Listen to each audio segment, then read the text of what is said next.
નમસ્કાર, મારું નામ ઉદય છે અને હું આઈઆઈટી દિલ્હીમાંથી પોસ્ટ ગ્રેજ્યુએટ છું.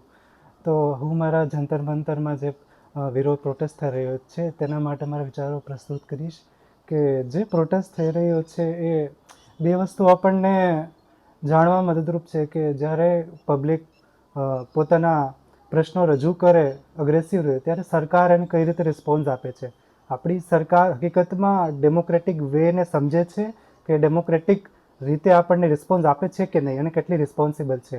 અને બીજું એ વાત કે જ્યારે કે જે જેનઝી જનરેશન છે એ આપણા ભારતનું ભવિષ્ય છે, એ કેટલા ગંભીરતાથી પોતાના પ્રશ્નો વિશે વિચારે છે અને તેના માટે મહેનત કરે છે કે કોઈ બી રીતે કે કઈ રીતે આપણી નેક્સ્ટ જનરેશન સરકાર પાસે પોતાના ભવિષ્ય માટે જરૂરી કામ કરાવી શકશે છે. તો એ આપણને ખ્યાલ આવે. અને કોઈ બી વ્યક્તિ જે લોકશાહીને આપણે લોકતાંત્રિક સિસ્ટમ છે એને મજબૂત બનાવવા માટે જરૂરી છે કે પોતાના વિચારો સ્વતંત્ર રીતે વ્યક્ત કરે અને પોતાના દેશના ભવિષ્ય માટે મહેનત કરે અને અવાજ ઉઠાવે.